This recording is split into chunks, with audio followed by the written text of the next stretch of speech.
जंगल में एक साधु महाराज बैठे हैं। कहते हैं कि कोई भी अगर वहां संतान सुख की चाह में गया है तो खाली हाथ वापस नहीं लौटा। अ, मालिक, एक बार आप साधु महाराज के पास जाकर क्यों नहीं देख लेते? हो सकता है कि उनकी प्रार्थना से ही आपकी संतान हो जाए। एक बार मिलने में क्या हर्ज है? तुम ठीक कहती हो। चलो, हम कल ही सुबह साधु महाराज से मिलने के लिए चलते हैं। ठीक है। अगली सुबह चौधरी रंजीत सिंह अपनी पत्नी कौशल्या के साथ जंगल चला गया। तुम्हारी क्या समस्या है? चौधरी ने शुरू से लेकर अंत तक सारी घटना साधु को बता दी। ये सुनकर साधु चौंक गया। अच्छा, तो तुम ही हो दानवीर जिसके चर्चे दूर दूर तक फैले रहते हैं। लो, अपना हाथ दिखाओ। साधु रहस्यमय अंदाज में चौधरी की ओर देखकर बोला, तुम्हारे भाग्य में संतान सुख लिखा हुआ है। कुछ समय बाद तुम्हारी पत्नी की कोख से एक सुंदर पुत्र जन्म लेगा। याद रखना, वो पुत्र तुमसे भी बड़ा दानवीर बनेगा, और इतना बड़ा दानवीर बनेगा कि बड़े बड़े अत्याचारियों और क्रूर शासकों का मन उसकी दानवीरता देखकर पिघल जाएगा। ये सुनकर चौधरी खुश हो गया और अपनी पत्नी के साथ अपने गांव लौट आया। समय ऐसे ही बीतने लगा। कुछ समय बाद कौशल्या ने एक सुंदर नवजात शिशु को जन्म दिया। चौधरी ने उसका नाम बड़े ही प्रेम से अर्जुन रखा। देखते ही देखते अर्जुन 20 वर्ष का हो गया। जमींदार अपनी हवेली में बैठा था कि तभी उसका नौकर उसके पास आया। जमींदार जी, मालिक, आप हमेशा चौधरी को ताना मारते थे ना कि उसकी कोई संतान नहीं है, और देखो उसकी संतान भी हो गई और 20 वर्ष की जवान भी हो गई, और उसकी संतान अर्जुन अपने पिता से कहीं अधिक दानवीर निकला। जानता हूँ वो अपने पिता से कई हाथ आगे है, लेकिन एक न एक दिन चौधरी और उसके पुत्रों को मैं सबक सिखा कर रहूंगा। लेकिन कैसे? समय आने दो। समय बहुत बलवान होता है। हाँ। समय ऐसे ही बीतने लगा। कुछ दिन बाद राज्य में सूखा पड़ गया। राजा विक्रम अपने महल में बैठा था कि तभी उसका मंत्री वहां आया। महाराज, राज्य में सूखा पड़ा हुआ है। राजकोष का धन भी खाली हो चुका है। ये सुनकर राजा विक्रम चौंक गया। जाओ, जाकर किसानों के ऊपर और कर लगा दो। हमें किसी भी हालत में अपने राजकोष का धन भरना है। जाओ। मंत्री ने सारे राज्य में ऐलान कर दिया। पूरे राज्य में हाहाकार मच गया, परंतु कोई भी राजा विक्रम के खिलाफ आवाज नहीं उठा पाया। उधर दूसरी ओर अर्जुन अपने खेत में बैठा सूखी फसल को देख रहा था कि तभी गांव का मुखिया वहां आया। हाँ, अर्जुन, जिस बात का डर था वही हुआ। इस अत्याचारी राजा ने अपना असली रंग दिखा ही दिया। क्या हुआ मुखिया जी? आप इतने परेशान क्यों हो? इतनी चिंतित क्यों हो? क्या बात है? मुखिया ने सारी घटना अर्जुन को बता दी। हाँ, अब तुम ही बताओ भला, हमारे गांव के गरीब किसान इतना सारा कर कैसे चुका पाएंगे? अरे फसल जमीन में उग नहीं रही, अनाज देखने को मिल नहीं रहा, लोगों के प्यास के मारे हालत खराब है, और ऊपर से कर का बोझ हम कैसे सह पाएंगे? कैसे? देखिए, मैं सारे राज्य की मदद तो नहीं कर सकता, लेकिन जहां तक अपने गांव की बात है तो ये जिम्मेदारी मैं लेता हूं। है? क्या मतलब? हमारे पूरे गांव का जो भी कर बनेगा वो कर मैं चुकाऊंगा। ये सुनकर मुखिया खुश हो गया। हैं? हाँ, वाकई अर्जुन, वाकई क्या बात है, क्या बात है। अरे तुम तो अपने पिता से भी कहीं ज्यादा दानी हो। शाबाश। अरे भाई सुनो सब लोग, अरे सुनो। कुछ ही देर में गांव में खुशी की लहर दौड़ गई। जमींदार अपनी हवेली की छत पर खड़ा होकर गांव वालों को देख रहा था कि तभी उसका नौकर वहां आया।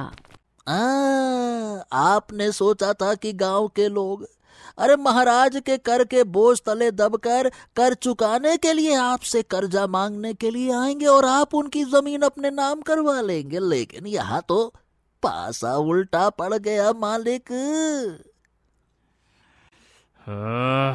चिंता मत करो, इसी समय का तो मुझे इंतजार था।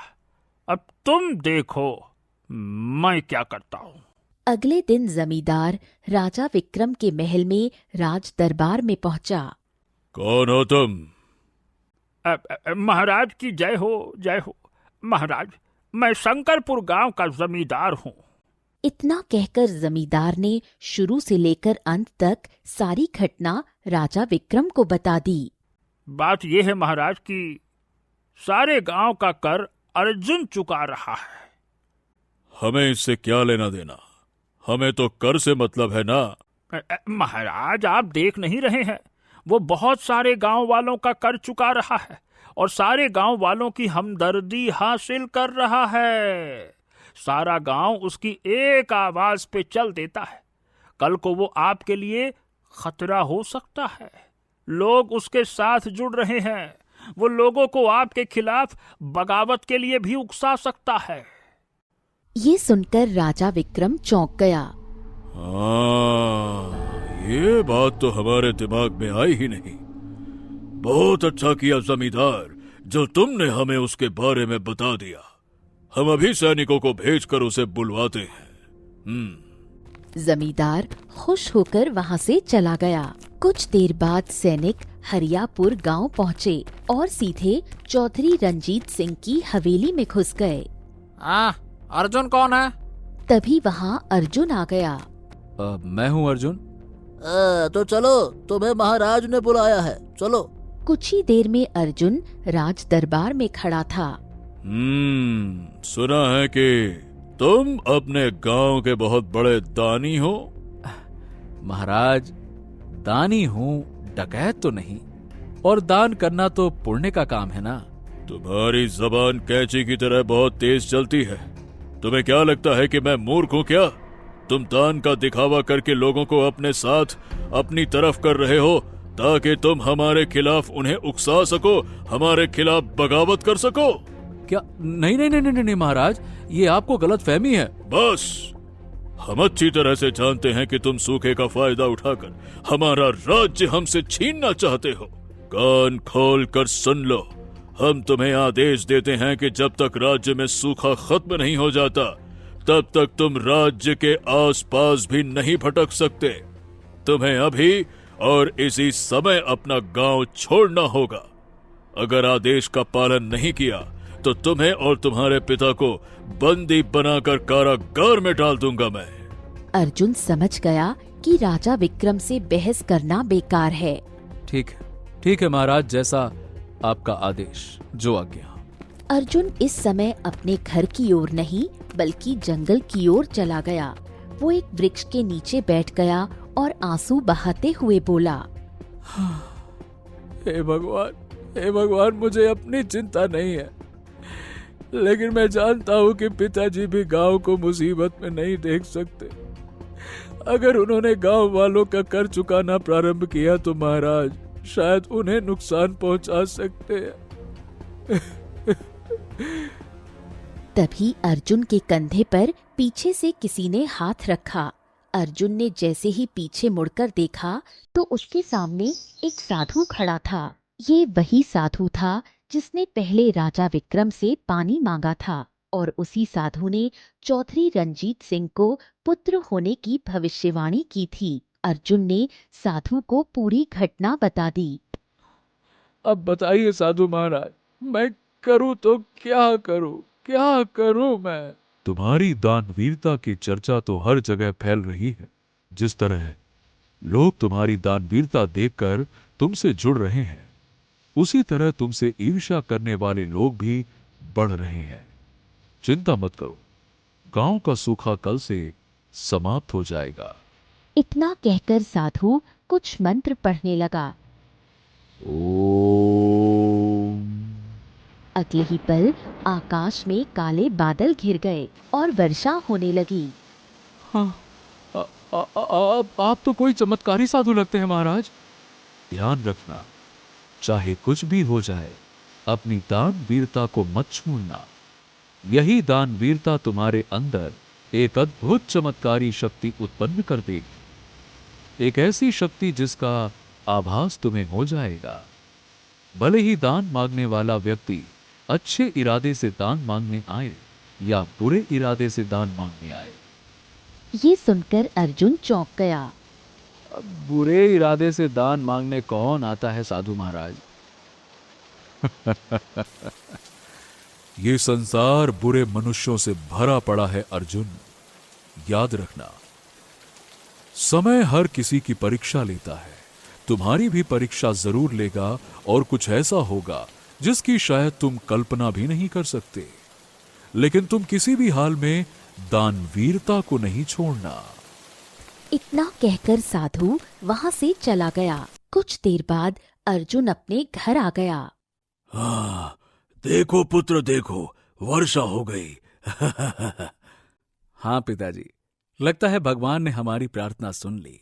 उसी समय जमींदार का नौकर जमींदार के पास आया। देख लो, तुम इस बार भी ना तो चौधरी का कुछ बिगाड़ पाए मालिक, और ना ही उसके पुत्र का। अरे लेकिन मैं हार नहीं मानूंगा। अगले दिन जमींदार राजा विक्रम के महल में गया। महाराज, अर्जुन वापस आ गया है। अरे तो आ जाने दो ना। हमने कहा था कि जब तक सूखा समाप्त ना हो जाए वो अपने गांव नहीं लौट सकता।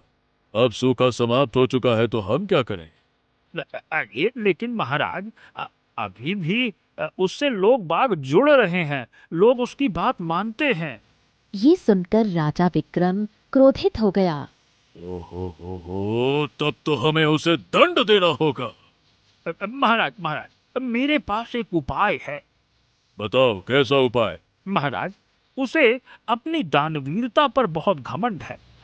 एक काम करिए महाराज, आप ना साधु का भेष धरकर उससे दान मांगिए और दान में उसकी सारी संपत्ति मांग लीजिए।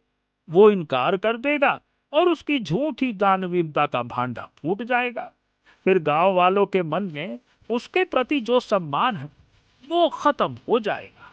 उसके बाद आप उसे दंड देंगे तो वो चाह कर भी कुछ नहीं कर पाएगा। वाह, क्या बात है! तुम तो बहुत बुद्धिमान हो जमींदार। ठीक है, मैं ऐसा ही करूंगा। तुम जा सकते हो, जाओ। जमींदार वहां से चला गया।